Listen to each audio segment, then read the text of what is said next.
कळमनुरी ते हिंगोली अशी कावड यात्रेला जे आहे ते अवघ्या काही वेळामध्ये सुरुवात होणार आहे आणि संतोष बांगर ही आता कावड यात्रेच्या दिशेने जे आहे ते रवाना होत आहेत। खरं तर हिंगोलीच्या ओम कयादू अमृतधारा महादेव मंदिरामध्ये त्यांनी जे आहे ते अभिषेक केला आणि अभिषेक केल्यानंतर आता आमदार संतोष बांगर कळमनुरीच्या चिंचाळेश्वर महादेव मंदिराकडे रवाना झाले आहेत। आपण बघतोय की शंभू महादेवाच्या वेशभूषामध्ये दिसतंय आज या ठिकाणी माझ्या शंभू महादेवाची या ठिकाणी कावड निघलेली आहे आणि शंभूनाथाची पूजा अर्चा करून मला वाटते की सवळ्यावरती ही पूजा अर्चा करून या ठिकाणी मी कावडच्या दिशेने निघालेलो आहे।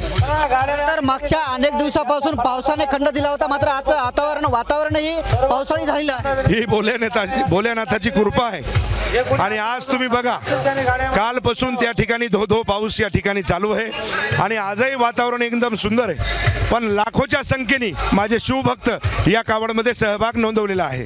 खरं तर राज्याचे विविध मंत्री जे आहेत ते या कावड यात्रेमध्ये सहभागी होणार आहेत। साधारणतः ते हिंगोलीमध्ये किती वाजता दाखल होतील आणि कावडेला प्रत्यक्षात सुरुवात कधी होणार आहे? कावडला सुरुवात सकाळी आता 10 वाजता होणार आहे आणि सन्माननीय डॉक्टर श्रीकांत शिंदे हे दुपारी 5 वाजता सर्व कावडधारकांना त्या ठिकाणी ते मार्गदर्शन करणार आहेत। उपस्थिती कुणाकुणाची आहे? डॉक्टर श्रीकांत शिंदे, उदय सामंत आणि प्रकाशजी आंबेडकर साहेब।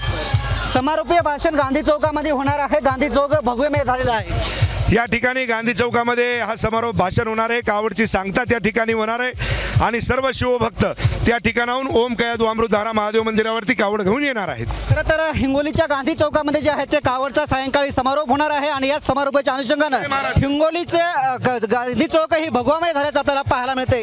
कॅमेरामॅन ज्ञानेश्वर वानखेडेसह मी रमेश चेंडके, TV9 मराठी, हिंगोली।